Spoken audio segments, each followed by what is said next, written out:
अस्सलामुअलैकुम dear students, अपने एक नए लेक्चर तश्कील पाकिस्तान की मुकम्मल मश्क के साथ हम दोबारा आपकी खिदमत में हाजिर हैं। हमारी आज के इस जो लेक्चर है इसमें सवाल नंबर 1 हमारे पास मौजूद है कि मुख्तसर जवाब दीजिए सवालों के। इसमें से पहला सवाल हमारे पास है कि सैयद अहमद बरेलवी के मकासद क्या थे, और जिसका जवाब हमारे पास ये है कि सैयद अहमद बरेलवी के मकासद मुसलमानों की मुअश्शरती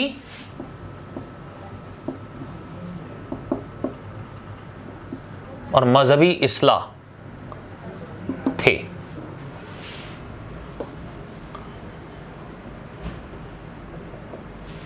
जबकि सवाल नंबर 2 हमारे पास यह है कि सर सैयद अहमद बरेलवी ने किन हालात में जामे शहादत नोश किया। जवाब इसका यह है कि सैयद अहमद बरेलवी ने बालाकोट के मकाम पर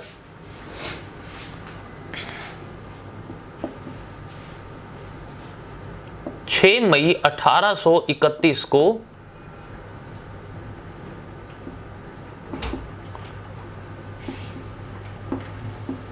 सिखों के खिलाफ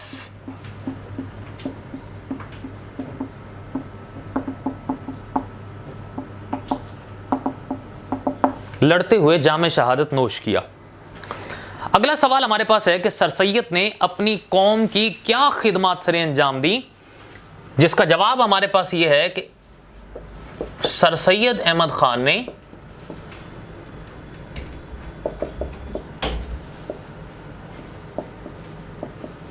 अलीगढ़ मदरसा कायम किया,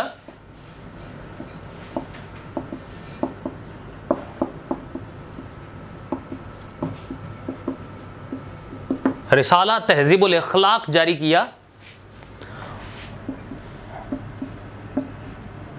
और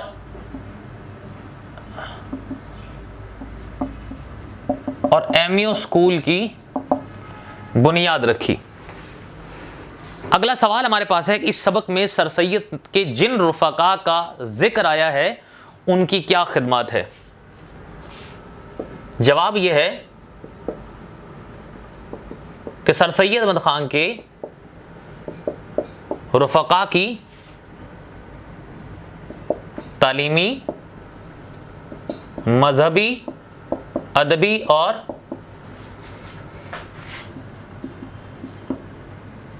सियासी खिदमत हैं।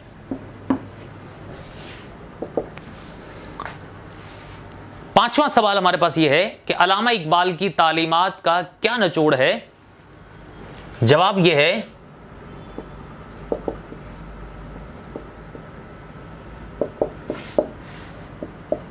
कि अल्लामा इकबाल की तालीमात का निचोड़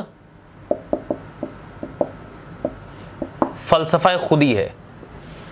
छठा जो सवाल हमारे पास यहाँ मौजूद है वो ये है कि कायद आज़म ने किन हालात में कौम की डामाडोल कश्ती का पतवार अपने हाथ में लिया, जिसका जवाब यह है कि जब कांग्रेस ने मुसलमानों को मिटाना चाहा तब कायद आज़म ने मुसलमानों की डूबती हुई कश्ती को अपने हाथों में लिया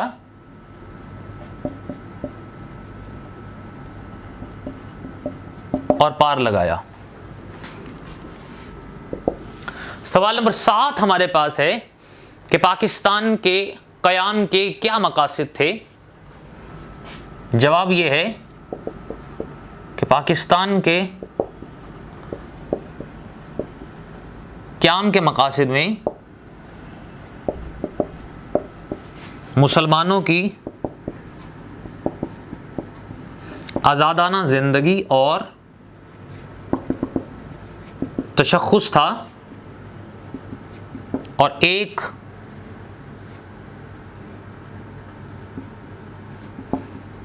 इस्लामी सल्तनत थी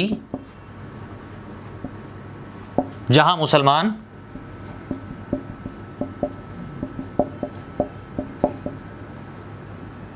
अपनी जिंदगियों को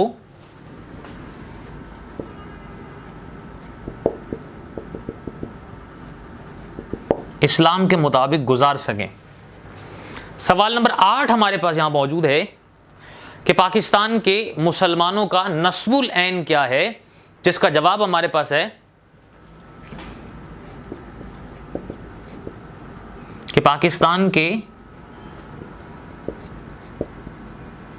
मुसलमानों का नस्बुल ऐन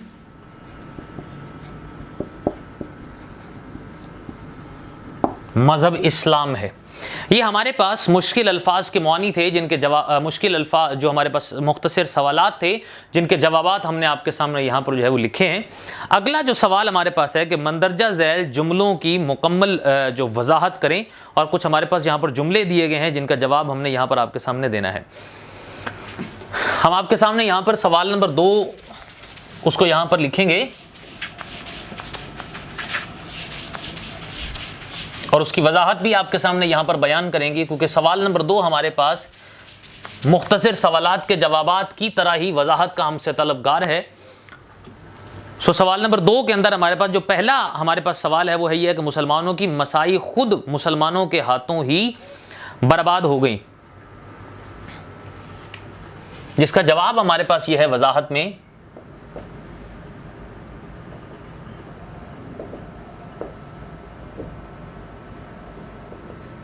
कि मुसलमानों को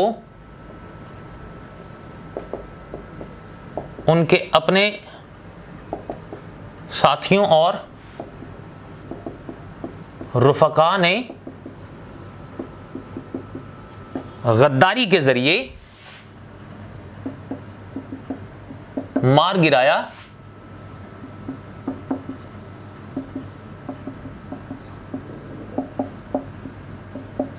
और पूरी कौम जवाल पजीर हुई।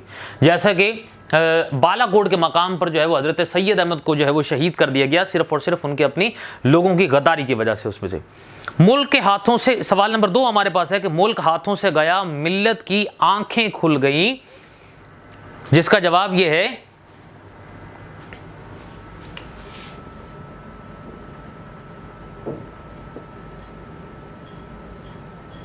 मुसलमान जवाल पजीर हुए, लेकिन जवाल पजीर होने के बाद मुसलमानों में आज़ादी की तड़प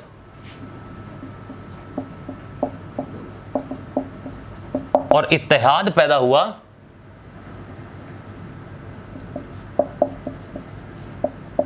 और एक वतन की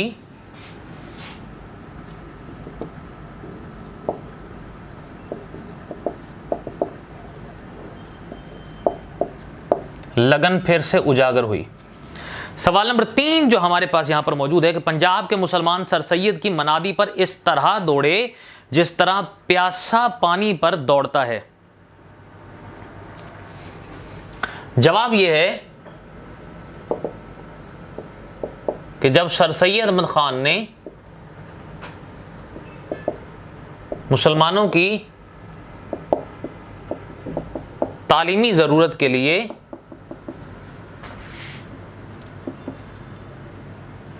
इदारे खोले तो मुसलमानों ने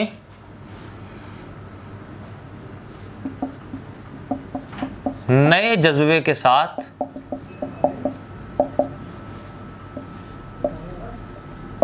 इन इदारों से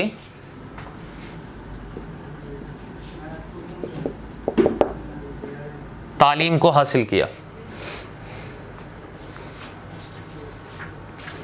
अगला हमारे पास जो सवाल है वो ये है कि 1898 में जब सर सैयद ने इंतकाल किया तो इनकी कौम अपने ख्वाब गिरां से जाग चुकी थी। जवाब इसका यह है कि सर सैयद अहमद खान ने 1858 में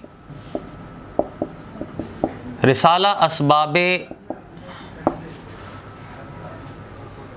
बगावत हिंद को जारी किया और अंग्रेज हुकूमत को मुसलमानों की हालत के हवाले से आगाह किया। उसके बाद सर सैयद अहमद खान के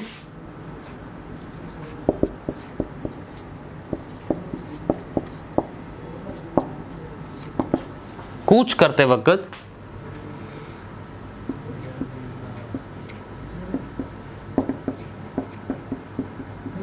इनकी काविशों की बदौलत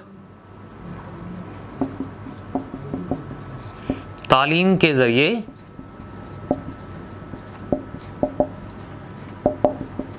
मुसलमान कौम जाग चुकी थी। अगला हमारे पास जो सवाल है वो ये है कि ये पहला मौका था जब मुझे यकीन हो गया कि अब हिंदू मुसलमानों का डैश ना हो सकेंगी। वजाहत इसकी हमारे पास ये है कि 1867 में बनारस में ये सर सैयद अहमद खान की जानिब से ये बात कही गई थी और जिसमें वो ये बात करते हैं कि 1867 में बनारस में बाज हिंदुओं की जानिब से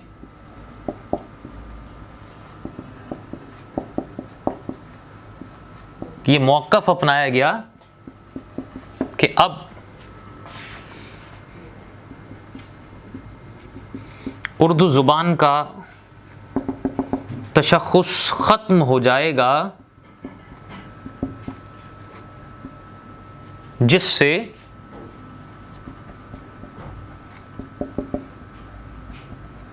मुझे ये यकीन हो गया कि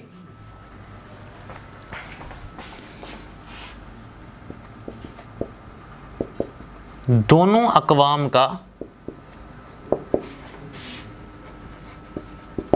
साथ चलना मुहाल है। अगला हमारे पास जो सवाल है वो ये है कि अमीर अली ने अपनी अंग्रेज़ी तसानीफ से डैश आगे वक़्त पैदा की जाए, जिसका जवाब ये है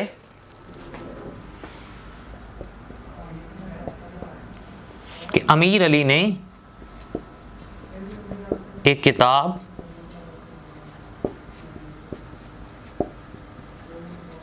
स्पिरिट ऑफ इस्लाम शाया की,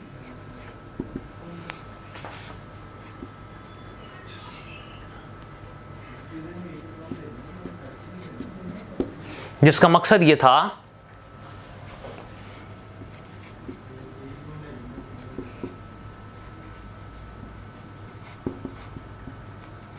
कि अहले मगरब इस्लाम को जान सकें। ये हमारे पास मुख्तलिफ जो सवालात थे जिनकी वजाहत हमने आपके सामने यहाँ पर जो है वो बयान की। उसमें से एक हमारे पास जो मुख्तसर हमारे पास जो सवाल वो रह गया है वो हमारे पास ये है कि जब तक कौम सियासी हैसियत से मजबूत और मुत्तहिद ना होगी अकारत जाएंगे, जिसका जवाब हमारे पास ये है कि मुसलमानों को इस बात की ज़रूरत महसूस हुई कि जब तक मुसलमान बेदार ना होंगे और मुत्तहिद ना होंगे तब तक सब मेहनत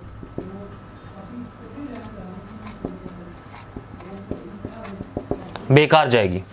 ये हमारे पास कुछ स्टेटमेंट्स थी जिनकी हमने वजाहत जो है वो आपके सामने यहाँ पर बयान की है। उसके बाद हमारे पास सवाल नंबर 3 हमारे पास है कि दुरुस्त बयान के सामने दुरुस्त और गलत के सामने गलत लिखिए।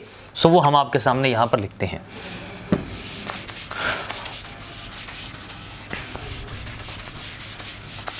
सवाल नंबर 3 हमारे पास है गलत और दुरुस्त जवाबात के, जिनको हम आपके सामने यहाँ पर लिखेंगे, जो कि मशकी सवालात में से सीरियल नंबर के हवाले से सवाल नंबर 3 है।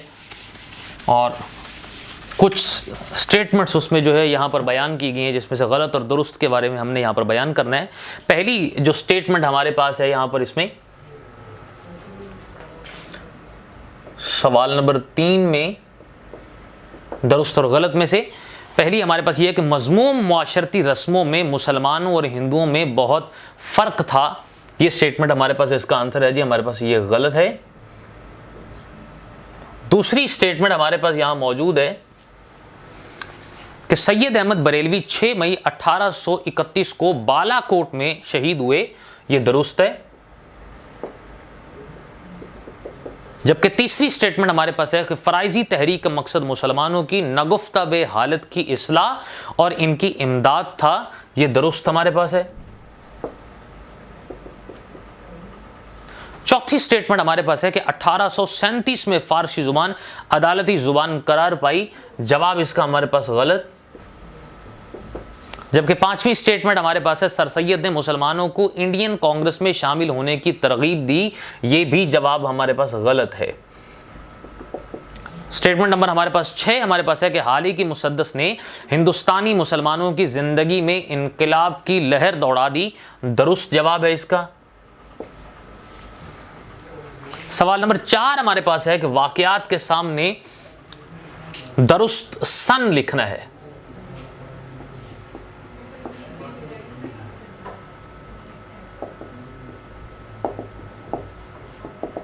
पहला हमारे पास है वाक़या सैयद अहमद बरेलवी ने सिखों के खिलाफ जिहाद किया तो 1826 के अंदर। जबकि दूसरा हमारे पास जो है वो ये है कि जंगे बिलकानो तराबलस हुई 1912 में। तीसरा हमारे पास इंसिडेंट है अलीगढ़ यूनिवर्सिटी के दर्जे तक पहुंचा 1920 में।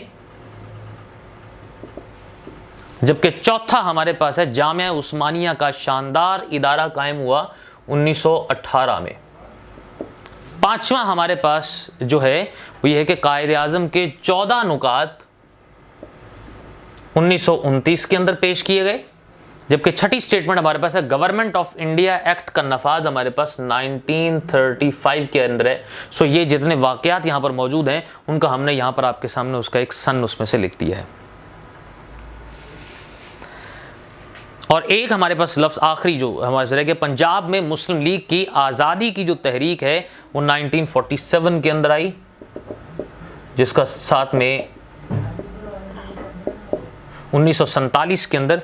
सवाल नंबर 4 हमारे पास है कि इस सबक में जिन शख्सियात का जिक्र आया है इनकी फहरिस्त मुरतब कीजिए और इनके बारे में सबक में दी हुई मालूमात के अलावा अपने उस्ताद से मज़ीद मालूमात हासिल करके इन्हें रजिस्टर्ड में हासिल करें। लिखें इसे।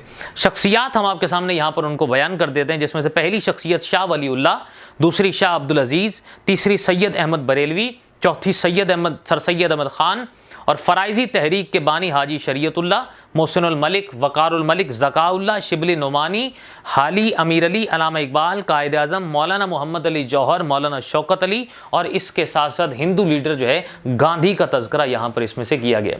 सो हमारी ये एक्सरसाइज यहाँ पर अपने अख्ताम को पहुँचती है। दोबारा आपकी खिदमत में एक नए लेक्चर के साथ हाजिर होते हैं। इजाज़त दीजिए। अल्लाह हाफ़िज़।